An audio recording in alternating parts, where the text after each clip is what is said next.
스님, 저희 신랑은 술을 좋아해도 너무 좋아합니다.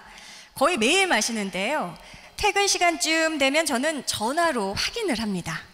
바로 집에 오는지 아니면 또 술을 마시고 오는지 말이죠. 그런데 술을 마시고 온다 하면 그때부터 마음이 두근두근 불안해지기 시작해요. 제가 집에 있으면 데리러 갈 수도 있는데 집에 없고 법당이라도 나와 있을 때면 더 불안해집니다. 스님, 어떻게 기도하면 마음이 편안해질까요? 라고 질문 주셨습니다.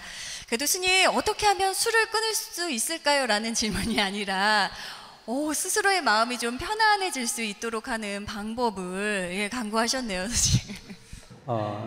이게 보면은 이제 일종의 술을 먹는 남편도 문제이지만 본인 스스로가 자꾸 그 부분에 마음을 쓰다 보니까 스스로 이제 불안함이라고 하는 부분까지 발전을 해가면서 남편을 위하는 듯 하지만 사실은 위하는 게 아니고 내 스스로가 그 술 먹는 자체가 너무 싫은 거예요.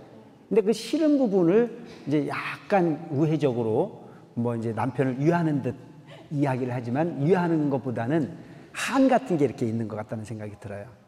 그래서 이런 부분을 해결할 수 있는 가장 좋은 방법은요, 잔소리를 좀 안 했으면 좋겠습니다. 이 잔소리를 하는 것 자체는 남편에게 또 하나의 면죄부를 주는 겁니다. 차라리 침묵하는 게 나은 거예요. 왜 먹고 왔어? 왜 먹고 왔어? 왜 먹고 왔어라고 하는 질타 하나로 이미 그는 맞을 거 다 맞았어요, 안 맞았어요? 게임 끝난 거예요. 난 내일 또 마셔도 돼. 오늘 마실 거 오늘 다 마셨으니까.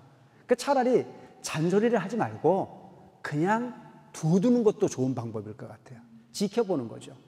그리고 그 부분을 모은 다음에 한 번쯤 지적하는 것도 괜찮을 것 같습니다. 해도 너무하는 거 아니야? 라고 하는 이야기로. 정 술이 그렇게 좋으면 내가 술상을 한번 차려줘 보는 것도 좋을 것 같아요. 근데 그 술을 좋아하는 이유가 여러 가지가 있을 수 있어요. 집에 와서 재미가 없거나, 술보다 와이프가 더 좋으면 술 먹어요, 와이프한테 가요? 난 안 해봐서 모르겠어? 그러니까 술 먹는 분위기보다는 집안 분위기가 더 재미있다면 구태 술을 선택할 이유가 없겠죠. 근데 내가 볼 때는 집에 가는 것보다는 술을 먹고 그냥 맘 맞는 사람끼리 그냥 한잔 하는 것 분위기가 더 좋으니까 거기에 끄들려가는 거 아닌가 싶은 생각을 합니다. 이런 부분은 가정적 합의가 중요한 것 같아요. 여행을 통해서 가든 대화를 통해서 가든 뭘 통해서든 간에 함께 할 수 있는 부분에 레파토리를 좀 만들 필요가 있지 않겠나. 그래서 이 부분을 한꺼번에 무조건 술을 줄이라 소리는 할 수가 없습니다. 끊으라 소리는 할 수가 없어요. 어떻게 하면 돼요? 일주일에 딱 한 번만 그냥 와봐. 그래서 술 먹는 안주보다도 아내의 저녁 공양이 더 맛있으면 그거 먹으러 올까요, 안 올까요? 그래서 내가 볼 때 이 아내는 음식을 배워야 될 것 같아요.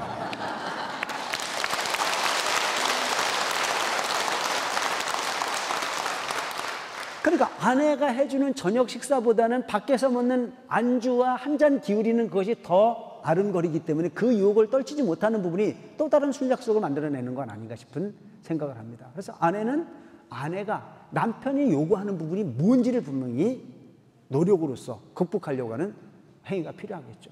그래서 마음이라고 하는 부분을 좀 굳게 먹을 수 있도록 자꾸 뭔가를 만들어줘야 되는 부분, 동기유발을 해야 되는 부분이 필요하다는 생각이 듭니다. 정 재미가 없으면 어디 오면 돼요? 우리 금융사 주지스님 만나러 가자고 꼬시면 돼요.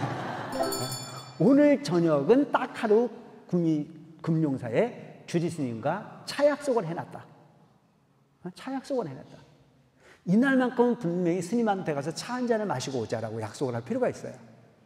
술보다 차를 한 잔 마시고 이미 뭐를 얘기해야 될까요? 주지스님에게 이야기를 해줘야 돼요. 우리 남편이 이러이러한 장점이 있는데 칭찬거리를 좀 일관해서 칭찬을 해주세요. 근데 대개 보면 주지스님한테 모처럼 데리고 와가지고 우리 남편이요 맨날 술만 퍼먹어요. 그 다음엔 그 남편이 아내의 손을 잡고 주지스님 찾아오는 일은 절대 없을 겁니다. 근데 본인이 장점을 이야기를 했는데 뭐라고 얘기를 해야 되나요? 우리 남편은요 참 좋은 사람입니다. 마음이 참 착한 사람입니다. 너무너무 좋은 사람입니다. 이렇게 가정에 이렇게 애를 쓰고 이렇게 희생을 합니다. 술을 먹고 싶어 먹겠나요? 어쩔 수 없어 먹는 거겠죠. 아마 우리 가족을 위해서 독약을 먹는 걸 겁니다. 스님. 우리 남편이 그 독약을 먹고 건강할 수 있는 부분, 방법을 일러주세요. 이런 거 물어봐야죠.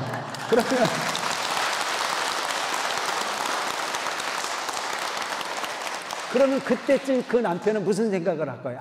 그래, 내가 지금까지 독약을 퍼먹었구나. 이제 지금부터 좀 적게 먹어야지라는 쪽으로 생각을 할 수 있겠죠.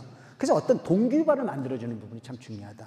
그래서 여러분, 비난이라고 하는 부분은요, 또 다른 비난거리를 만들어내는 계기가 됩니다. 뭘 하셔야 될까요? 칭찬거리를 만드시기 바랍니다. 아무리 술을 먹는 남편이라도 그 남편은 칭찬거리가 분명히 있을 겁니다. 당신은 좋은 사람, 당신이 그렇게 훌륭한 사람인데 나는 당신을 잃고 싶지 않아. 당신과 한순간인들 더 하고 싶은 욕심이 내 솔직한 마음이야. 내 마음 좀 이해해줘 하고 눈물 한번 흘려보는 것도 방법일 수 있습니다. 오직 나와 너는 동병상련, 너와 나는 한 가족, 너와 나는 한 몸인데 너가 몸상하는 부분을 내가 지켜볼 수 없다라고 하는 호소하는 부분이 오히려 그 남편에게 술을 멀리하게 하는 참된 방법은 되지 않을까 싶은 생각을 합니다. 그리고 그냥 하지 말고 정말 남편을 위해서 기도해 줄 수 있도록 해주시기 바랍니다. 눈만 감으면 그 인간 술만 퍼먹는 데라고 하는 쪽으로 생각하지 말고 내 남편 건강 상하지 않도록 술을 좀 줄여주게 해주십시오 하고 부처님께 축원드리고 기도하는 부분도 또 다른 남편에게 좋은 마음을 이끌어낼 수 있는 방법이요, 또한 그것이 남편의 마음을 감동하게 하는 방법은 되지 않을까 싶은 생각을 합니다.